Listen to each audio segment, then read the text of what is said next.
Pada tanggal 25 Januari 2025, masyarakat sekitar wisata air terjun Batu Dewa Palopo, Sulawesi Selatan dibuat gempar setelah ada penemuan kerangka manusia di sana. Pihak berwajib pun melakukan pencarian identitas kerangka tersebut terhadap sejumlah orang hilang. Di samping itu, keluarga dari Feni Ere yang juga sudah kehilangan putrinya selama 1 tahun lamanya itu meyakini bahwa kerangka tersebut milik putrinya. Ditambah lagi, salah satu keluarga melihat susunan gigi tengkorak itu sama persis dengan kepemilikan dari Feni Ere. Setelah melakukan tes DNA, hasilnya diketahui bahwa kerangka itu memanglah Feni Ere. Feni Ere sebelumnya dilaporkan sebagai orang hilang oleh keluarga sejak terhitung dari tanggal 26 Januari 2024 silam. Kira-kira sudah 1 tahun status Feni Ere dinyatakan hilang. Di mana kala itu, pihak keluarga kebingungan kenapa sudah beberapa hari nomor HP Feni Ere tidak aktif. Sehingga Bapak Feni bernama Parman mendatangi rumah Feni Ere hingga sampai mendobrak pintu tapi nihil. Feni Ere tidak dapat ditemukan. Mobilnya pun tak ada, namun anehnya ada penemuan ceceran darah di lantai saat itu. Pihak keluarga mulai kebingungan dan mencari-cari kemanalah Feni Ere menghilang.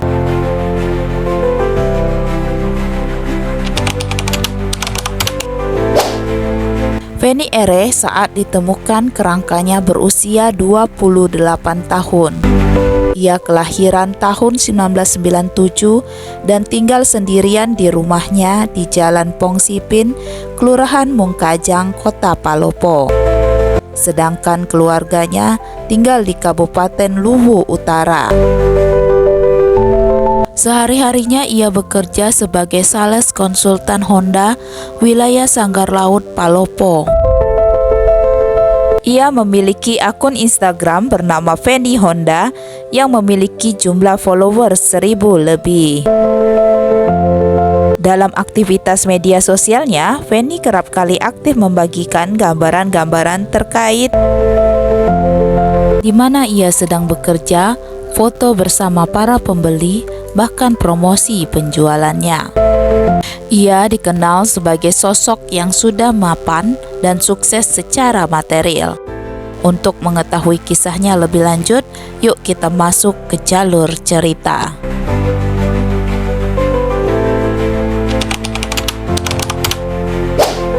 Pada suatu dini hari, Feni Ere dikejutkan oleh seorang sosok yang dikenalnya, yaitu mantan tukang rumahnya sekaligus teman tongkrong ayahnya.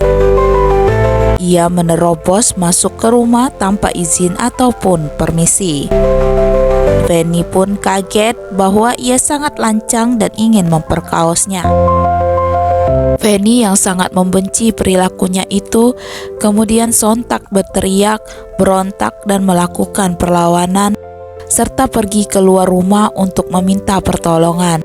Namun naasnya, gerakannya yang cepat dan kuat itu lantas membuat Feni tertangkap dan dibekap mulutnya. Lalu diseret kembali Feni ke dalam rumah olehnya hingga Feni tewas. Siapa yang menyangka hari itu adalah hari terakhir bagi Feni untuk hidup.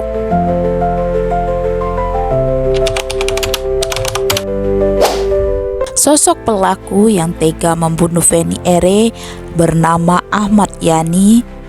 Ia berusia 35 tahun yang akrab dikenal sebagai Amma. Amma telah lama menaruh hati kepada gadis cantik itu sejak pertama kali bertemu. Dan ia dipekerjakan sebagai tukang kanopi dan pelapon di rumah Feni Ere.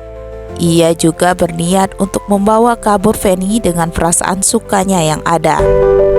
Pada tanggal 25 Januari 2025, saat itu ia sedang asik berkumpul dengan teman tongkrongannya sambil pesta minum minuman keras di salah satu rumah kosong yang tidak jauh dari perumahan Feni Ere. Pada pukul 3 dini hari, Ama pun baru kembali ke rumahnya.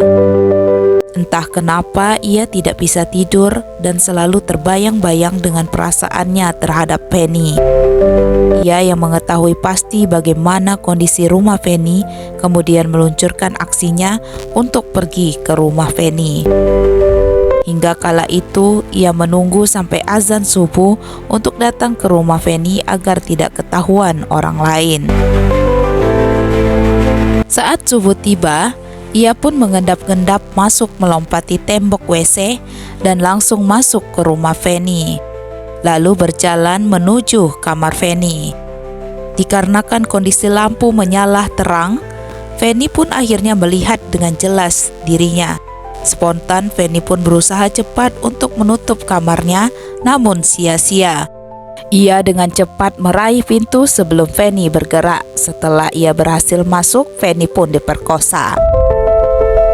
Di sela-sela itu, Ama juga menceritakan Fanny sempat curhat kepadanya bahwa ia lelah bekerja, dan Ama meyakinkan Fanny biar dia yang bertanggung jawab untuk bekerja. Fanny pun menolak, dan di saat Ama lengah, ia langsung sigap berlari keluar rumah sambil berteriak minta tolong.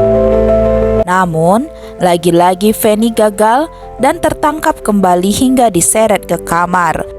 Dibekap mulut Fanny dengan leggingnya dan ditindih dengan menggunakan bantal. Fanny berontak dan dengan sekuat tenaga kepala Fanny dibenturkan ke lantai sebanyak 2 kali hingga tidak sadarkan diri dan darahnya berceceran kemana-mana. Usai kejadian itu, Ama pun merapikan tempat tidur dan membersihkan ceceran darah tersebut. Jasad Fanny dimasukkan ke dalam mobil dan disandarkan seperti orang tidur, biar tidak kelihatan orang lain. Untuk upaya menghilangkan jejak, Ama mengemas kebutuhan kerja si Fanny seperti alat make up, baju, dan sebagainya ke dalam koper berwarna navy. Lalu ia pergi membawa Fanny ke tempat salah satu desa wisata favorit Fanny. Setelah ia tiba di lokasi, ia pun melihat ada lubang besar. Kemudian jasad Fanny dimasukkan ke lubang itu dan dikubur di sana. Mobil Fanny Ere pun ia ganti plat nomornya dari DP 1390 TE dan menjadi DD 88XX. Kemudian pada pukul 18.30 waktu Indonesia bagian tengah, Ama membawa mobil menuju Makassar. Dan tiba di sana pukul 2.30 WITA dan mobil diparkir di depan Rumah Sakit Umum Daerah Palemai Tandi. Ia sangat mengenal persis daerah itu dikarenakan pernah bekerja di sana. Pada pukul 5 subuh, Ama keluar dari mobil sambil membawa koper navy milik Fanny lalu berjalan kaki dan mencari mobil travel menuju pulang ke rumahnya untuk istirahat.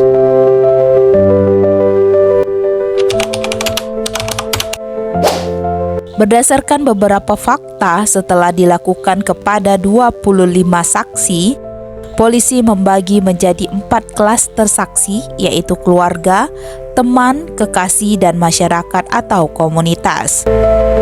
Maka yang paling mencurigakan adalah klaster di masyarakat, yaitu komunitas. Hasil pemeriksaan menyebutkan ada kecurigaan terhadap komunitas Vespa yang ada di sekitar masyarakat itu, di mana pasca kejadian tersebut salah satu personelnya menghilang tanpa kabar. Sehingga polisi melakukan penyelidikan dan fokus terhadap orang tersebut untuk melakukan pengejaran, serta dicocokkan dengan saksi dan alat bukti yang ada. Polisi akhirnya menangkap pelaku setelah 1 tahun lamanya pada hari Kamis malam tanggal 20 Maret 2025. Setelah usai penemuan kerangka Fanny Ere menjadi viral di jagat maya pada tanggal 25 Februari 2025 lalu. Pelaku diamankan di daerah Bone-Bone di Kabupaten Wulu Utara, Sulawesi Selatan. Penangkapan pelaku dilakukan setelah serangkaian penyelidikan berupa pemeriksaan saksi dan olah TKP. Polisi menemukan beberapa petunjuk bukti di rumah korban, yaitu cover navy, baju, tas, HP, dan kunci mobil milik Feni Ere. Amah sebagai pelaku tunggal dan motifnya adalah motif asmara dan hasrat nafsu seks sehingga menyebabkan korban tewas. Bagaimana menurut Anda guys tentang kisah ini? Yuk tulis pendapatmu di kolom komentar ya. Thanks guys, see you and bye-bye.